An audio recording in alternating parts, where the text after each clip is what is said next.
আসসালামু আলাইকুম বন্ধুরা, আশা করি সবাই ভালো আছেন।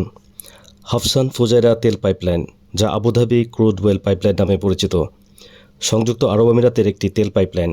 এটি আবুধাবির হাফসান উপকূলীয় তেলক্ষেত্র থেকে শুরু হয়ে ওমান উপসাগরের ফুজাইরা পর্যন্ত বিস্তৃত।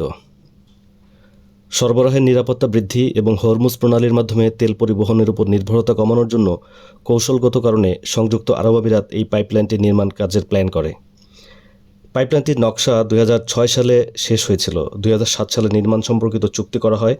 প্রকল্পটি China petroleum engineering and construction corporation এবং চায়না পেট্রোলিয়াম পাইপলাইন ব্যুরোকে দেয়া হয়। পাইপলাইনটির নির্মাণ কাজ 2008 সালের মার্চ মাসে শুরু হয়েছিল এবং 2011 সালের মার্চ মাসে সম্পন্ন হয়। এটি চালু হওয়ার পর বেশ কয়েকবার বন্ধ করা হয়েছিল। ফাইনালি 15 জুলাই 2012 সালে পাইপলাইনটি আনুষ্ঠানিকভাবে উদ্বোধন করা হয়েছিল। ফুজাইরা হলো আবুধাবি অপরিশোধিত তেল পাইপলাইনের টার্মিনাল, যা সংযুক্ত আরব আমিরাতকে হরমুজ প্রণালী অতিক্রম না করেই প্রতিদিন 1.5 থেকে 1.8 মিলিয়ন ব্যারেল তেল রপ্তানি করার সুযোগ করে দেয়। গত কয়েকদিন আগে মার্কিন যুক্তরাষ্ট্র ও ইসরায়েলের মিত্র সংযুক্ত আরব আমিরাতের বিরুদ্ধে কৌশলগত প্রতিশোধমূলক হামলা হিসেবে ইরান সংযুক্ত আরব আমিরাতের ফুজাইরা তেল টার্মিনালে ব্যাপক ড্রোন হামলা চালায়। এই হামলার মূল লক্ষ্য ছিল এমন গুরুত্বপূর্ণ অবকাঠামো যা সংযুক্ত আরব আমিরাতকে অবরোধ সংবেদনশীল হরমুজ প্রণালী এড়িয়ে যেতে সাহায্য করে। এই হামলার উদ্দেশ্য ছিল সংযুক্ত আরব আমিরাত ইসরায়েলের ঘনিষ্ঠ সম্পর্কে যে চড়া মূল্য দিতে হয় তা বোঝানো এবং বিকল্প জ্বালানি রপ্তানির পথকে ব্যাহত করা।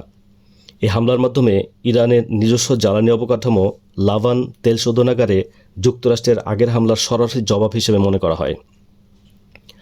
হরমুজ বাইপাসকে লক্ষ্যবস্তু করে ইরান দেখিয়ে দিয়েছে যে বিকল্প পথ ব্যবহার করা হলেও তারা জ্বালানি প্রবাহ ব্যাহত করতে সক্ষম। এটি চরম উত্তেজনার মধ্যে দর কষাকষি করে ক্ষমতা ধরে রাখার একটি প্রচেষ্টা। এই হামলার মাধ্যমে ইরান, যুক্তরাষ্ট্র ও ইসরায়েলের সঙ্গে উপসাগরীয় দেশগুলোর, বিশেষ করে সংযুক্ত আরব আমিরাতের ঘনিষ্ঠ নিরাপত্তা সম্পর্কের কারণে তাদের উপর এক ধরনের চাপ সৃষ্টি করা। এদিকে ইরানের সামরিক বাহিনী সংযুক্ত আরব আমিরাতে হামলা চালানোর বিষয়টি দ্ব্যর্থহীনভাবে প্রত্যাখ্যান করেছে। খাতাম আল আম্বিয়া কোষ কেন্দ্রীয় কমান্ড এক বিবৃতিতে বলেছে, ইসলামিক প্রজাতন্ত্র ইরানের সশস্ত্র বাহিনী বিগত দিনগুলোতে সংযুক্ত আরব আমিরাতের বিরুদ্ধে কোনো ক্ষেপণাস্ত্র বা ড্রোন হামলা চালায়নি। এতে আরও বলা হয়, যদি এমন কোনো পদক্ষেপ নেওয়া হতো আমরা তা দৃঢ়ভাবে এবং স্পষ্টভাবে ঘোষণা করতাম, তবে আমিরাতের ভূখণ্ড থেকে চালানো যে কোনো হামলার কঠোর জবাব দেওয়া হবে বলে সতর্ক করা হয়েছে। বর্তমানে সংযুক্ত আরব আমিরাত উভয় সংকটে পড়েছে। দীর্ঘদিনের মিত্র সৌদি আরবের সাথে তার সম্পর্ক গত কয়েক দশকের মধ্যে সর্বনিম্ন পর্যায়ে রয়েছে। অন্যদিকে ইসরায়েলের সাথে তার গভীরতর সম্পর্ক তাকে এই অঞ্চলে বিচ্ছিন্ন করে ফেলার ঝুঁকি তৈরি করেছে। ইরান ও যুক্তরাষ্ট্রের মধ্যে ভঙ্গুর যুদ্ধবিরতি যখন টলমল করছে, তখন সংযুক্ত আরব আমিরাত আবারও উভয় পক্ষের সংঘাতের মাঝে আটকা পড়ে গেছে। সংযুক্ত আরব আমিরাত অনির্দিষ্টকালের জন্য ইরানের হামলা উপেক্ষা করতে পারে না, কারণ এটি তার নাগরিকদের গুরুত্বপূর্ণ অবকাঠামো এবং বিশ্বের অতি ধনীদের বিনিয়োগ করা শত শত কোটি ডলার রক্ষায় দুর্বলতার ইঙ্গিত দেয়। একই সাথে এটি তেহরানের সাথে সরাসরি সামরিক সংঘাতের ঝুঁকিও নিতে পারে না, যা তার শহরগুলোকে ইরানের ড্রোন ও ক্ষেপণাস্ত্র হামলার মুখে আরও বেশি উন্মুক্ত করে দেবে।